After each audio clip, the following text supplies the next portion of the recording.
시간 함께 나누실 하나님의 말씀 보도록 하겠습니다. 요한복음 16장 7절부터 13절과 요한일서 2장 27절의 말씀입니다.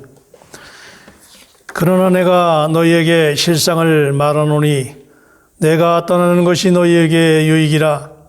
내가 떠나가지 아니하면 보혜사가 너희에게로 오시지 아니할 것이요 가면 내가 그를 너희에게로 보내리니 그가 와서 죄에 대하여 의에 대하여 심판에 대하여 세상을 책망하시리라. 죄에 대하여라 함은 그들이 나를 믿지 아니하며 의에 대하여라 함은 내가 아버지께로 가니 너희가 다시 나를 보지 못하며 심판에 대하여라 함은 이 세상 임금이 심판을 받았습니다. 내가 아직도 너희에게 이를 것이 많으나 지금은 너희가 감당하지 못하리라. 그러나 진리의 성령이 오시면 그가 너희를 모든 진리 가운데로 인도하시리니 그가 스스로 말하지 않고 오직 들은 것을 말하며 장래 일을 너희에게 알리시리라. 아멘.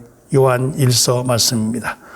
너희는 주께 받은 바 기름 부음이 너희 안에 거하나니 아무도 너희를 가르칠 필요가 없고 오직 그의 기름 부음이 모든 것을 너희에게 가르치며 또 참되고 거짓이 없으니 너희를 가르치신 그대로 주 안에 거하라. 아멘. 구원은 하나님의 사랑에서 발원해서 그리스도의 구속에 의해서 완성되고 성령의 일에 의해서 적용이 됩니다. 하나님의 사랑이 없으면 구원의 근원이 없게 되고 하나님의 사랑은 있어도 그리스도의 구속이 없으면 구원이 이루어질 수가 없습니다. 그러나 이 모든 것이 있어도 성령의 일이 없다면 구원은 우리와 아무 상관이 없게 됩니다. 하나님의 구원에 대해서 이렇게 비유할 수 있겠습니다. 하나님은 원고를 쓴 사람 같으시고 그리스도는 판을 짜는 사람과 같고 성령은 인쇄하는 사람 같으시고 우리는 종이와 같습니다. 하나님은 그분의 사랑으로 말미암아 구원의 원고를 쓰셨고 그리스도는 오셔서 그분의 구속으로 말미암아 이 원고에 따라서 구원의 판을 짜 주셨습니다. 그 다음으로 성령은 이미 짜인 구원의 판을 종이인 우리 위에 인쇄하십니다. 그러나 만일 성령의 일이 없다면 하나님의 사랑과 그리스도의 구속으로 말미암아 성취된 구원은 우리 밖에 있는 객관적인 사실일 뿐 우리에게 주관적인 구원이 될 수 없습니다. 성령께서 우리 안에서 일하셔야 하나님의 사랑과 그리스도의 은혜를 우리가 주관적으로 체험할 수 있게 된다는 말입니다. 그래서 예수를 믿는다고 하는 것은 객관적인 어떠한 것을 말하는 것이 아니라 주관적인 것을 실제화하여 살아가고 그리고 말하는 것입니다. 그러면 성령의 일의 첫 번째 일은 무엇입니까? 그것은 거듭남입니다. 본래 우리는 내적으로 죽은 사람이었습니다. 허물과 죄로 죽었던 우리라고 에베소 2장에 말씀하고 있습니다. 그러나 성령께서 오실 때에 하나님은 생명을 우리에게 주셔서 우리를 거듭나게 하심으로 말미암아 우리를 살리셨습니다. 요한복음 16장 8절은 그가 와서 죄에 대하여 의에 대하여 심판에 대하여 세상을 책망하시라고 말하지요. 성령은 사람을 거듭나게 하실 때에 먼저 죄에 대해서 또 의에 대해서 심판에 대해서 책망하심으로 말미암아 우리로 하여금 깨닫게 하십니다. 성령께서 죄에 대해 책망하시는 것은 사람들이 주 예수님을 믿지 않기 때문입니다. 성령은 먼저 사람의 과거의 죄악을 드러내십니다. 이 죄악을 말한다면 아담의 원죄, 옛사람으로부터 나와 있는 모든 죄, 근원적인 죄를 비롯한 죄를 드러낸다, 그런 말입니다. 성령은 이러한 죄악들을 영화의 한 장면처럼 사람의 내적인 의식 속에 방영해 주시고, 자신에게 죄가 있고 자신의 죄악증에서 출생했고 주 예수님을 믿지 않으면 죄들 가운데에 죽을 것이라고 하는 것을 보여줍니다. 성령은 또한 예수님을 믿으라는 것이 하나님께서 죄인에게 주신 은혜일 뿐 아니라 하나님의 명령임을 보여주고 계십니다. 오늘날 죄인이 예수님을 믿지 않는 것은 하나님의 은혜를 거절하는 것뿐 아니라 하나님의 명령에 반항하는 것이므로 말미암아 믿지 않는 것이 영원한 멸망에 이르게 하는 가장 큰 죄라는 것을 깨닫게 하십니다. 다음으로 성령께서 의에 대하여 사람을 책망하시고 깨닫게 하시는데, 이것은 주 예수님께서 이미 부활하셔서 하나님께로 승천하셨기 때문입니다. 하나님은 우리를 그리스도 안에서 하나님의 의가 되게 하시려고 죄를 알지 못하시는 예수님을 죄가 되게 하셨다고 고린도후서 5장 21절에 말씀합니다. 주님은 십자가에서 우리의 죄를 담당하시고 하나님의 의로운 요구를 만족하게 하셨고, 하나님은 죽은 사람들 가운데서 그분을 살리셨습니다. 이것은 우리의 의롭다함을 위한 것이고, 이제 그리스도는 이미 승천하셔서 하나님의 오른편에 앉아 계십니다. 그러나 거듭난 그리스도인들이 아직도 자신의 죄에 대해서 자책하면서 아담처럼 나무 사이에 숨어서 하나님을 멀리하고 하나님 앞에 당당하게 살지 못합니다.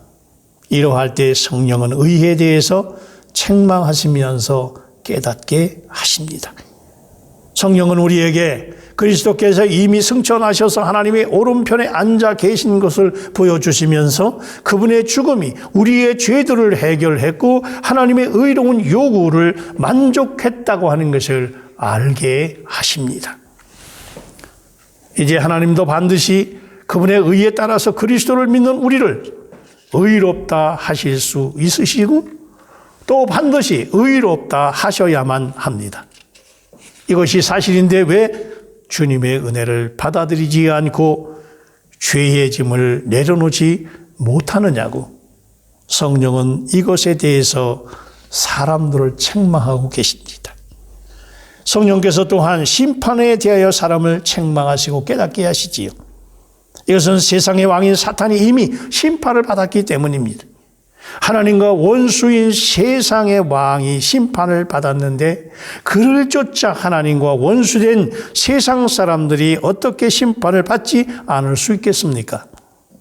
그러므로 사람들은 회개하여 사탄과 그의 세상을 떠나 하나님께로 돌아와야 합니다.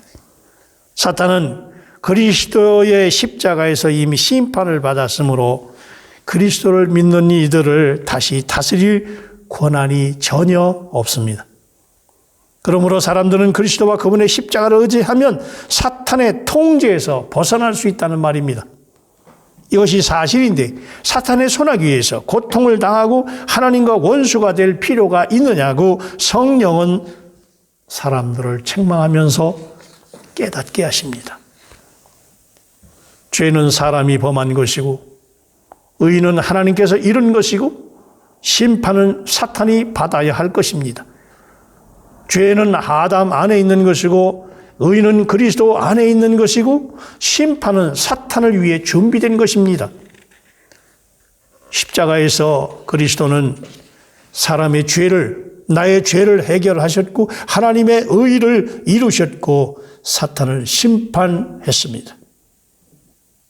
그리스도를 믿으면 자신의 죄들에서 벗어나고 하나님의 의를 얻게 되고 사탄이 받은 심판에서 벗어나게 됩니다. 그러나 그리스도를 믿지 않으면 죄 가운데 머물게 되고 하나님의 의에 참여하지 못하게 되고 결국은 사탄이 받을 심판에 참여하게 돼서 사탄을 위해 예비된 영원한 불모다도로 돌아가 영원한 형벌을 받는 사탄의 동반자가 된다고 마태복음 25장 41절에 말씀하고 있습니다. 성령은 사람들을 거듭나게 하실 때 이러한 일들을 보여주심으로 사람을 책망하시고 깨닫게 하십니다. 누가복음 15장에서 드라크마를 찾는 여인의 비유에서 성령께서 잃어버린 죄인의 마음 속에서 어떻게 일하시는지, 그를 하나님께 돌이켜 회개하게 하는지를 말하고 있지요.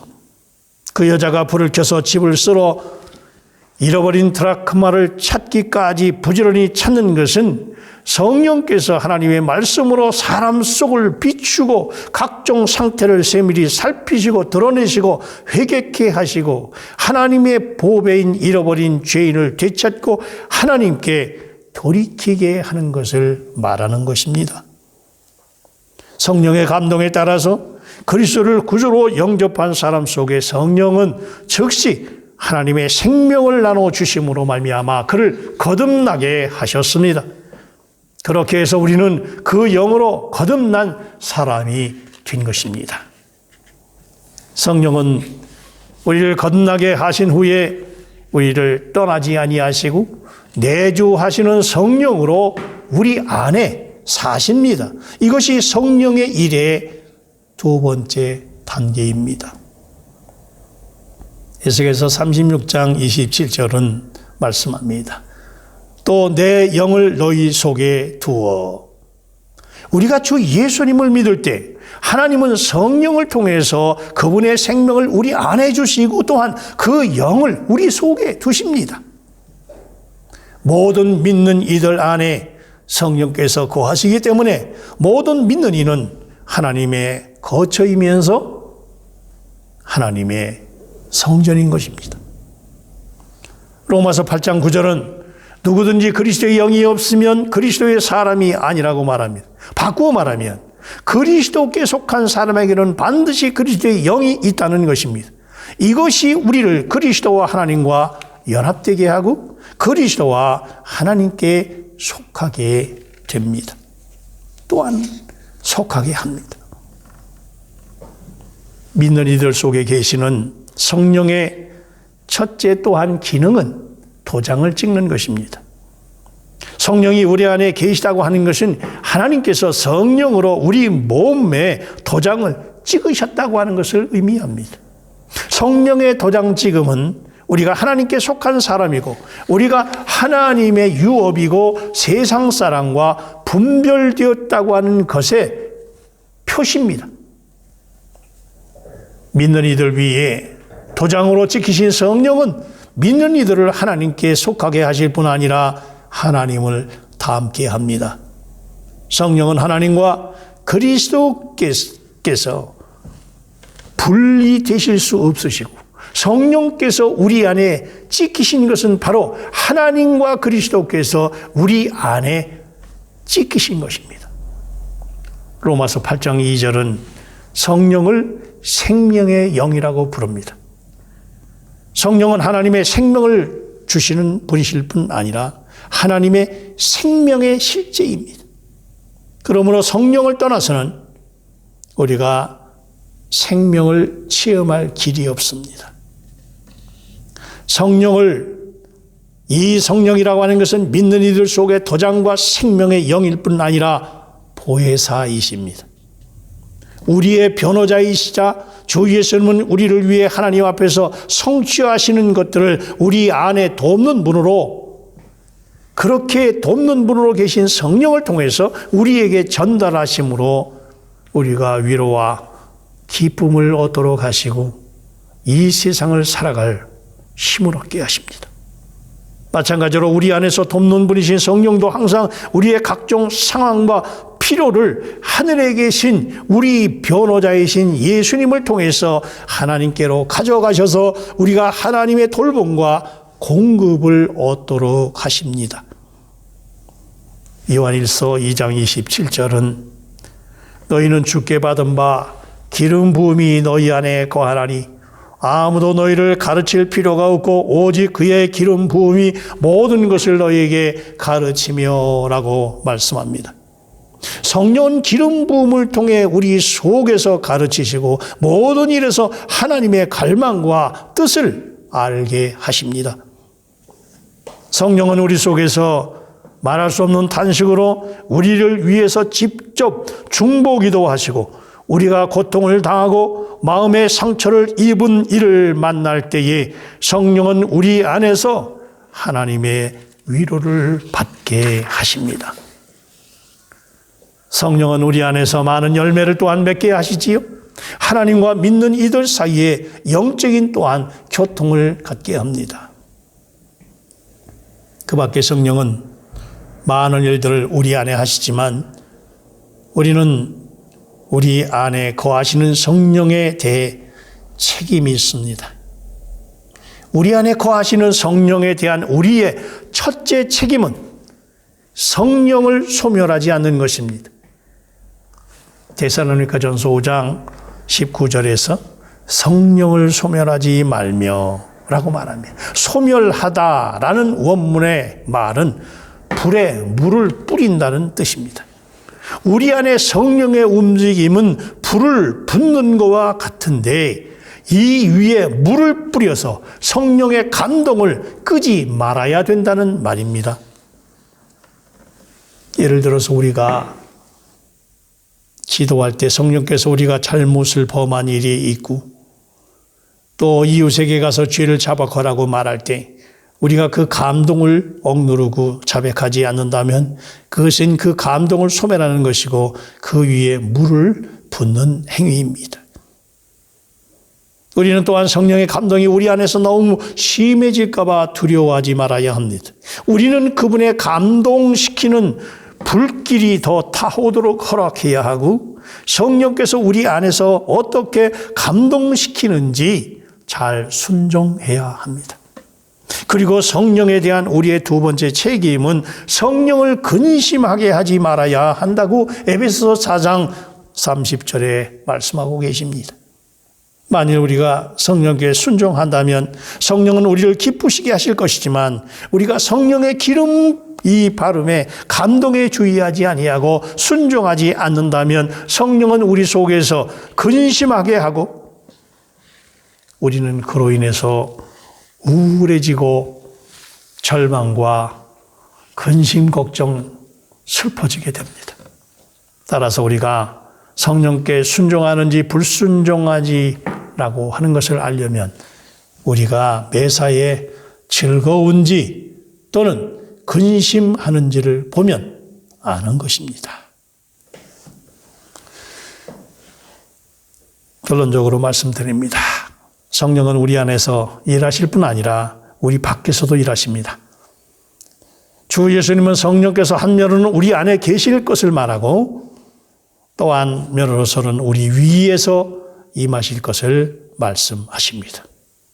오늘은 성령의 내적인 생명의 방면의 일을 말씀드렸는데 외적으로 성령의 부어짐에 대해서는 다음 시간에 말씀을 드리도록 하려고 합니다. 로마서 8장 5절은 말씀합니다. 육신을 따르는 자는 육신의 일을, 영을 따르는 자는 영의 일을 생각하나니. 우리가 주님을 사랑하고 그분의 영을 인도하심을 원한다면 우리는 성령을 생각해야 합니다. 계속해서 성령을 생각하고 성령의 인도를 따름으로 말미암아 성령의 임재를 잃지 않고 주님과 달콤한 교통을 맛보면서 날마다 그래야만이 우리의 삶이 성령의 일 속에서 하나님의 갈망에 맞는 주님을 표현하는 그리고 이 땅에서 권세 있는 삶을 살아갈 수 있는 것입니다. 그러므로 성령 안에 생명력 역사를 이루는 한 주간 되셔서 승리의 삶이 되시기를 주의 이름으로 축원합니다. 사랑과 은혜가 충만하신 하나님 감사합니다. 내주하시는 성령의 임재를 따라 그 성령의 일을 따라서 날마다 이김의 삶, 승리의 삶, 기쁨과 충만한 삶, 하나님의 갈망이, 하나님의 뜻이 무엇인지를 보며 이 세상을 바로 살아갈 수 있도록, 날로 험악해져가는 이 세대 속에서 진정 그리스도인으로 살아갈 수 있도록 하나님이여 축복해 주옵소서. 예수님 이름으로 기도합나이다. 아멘.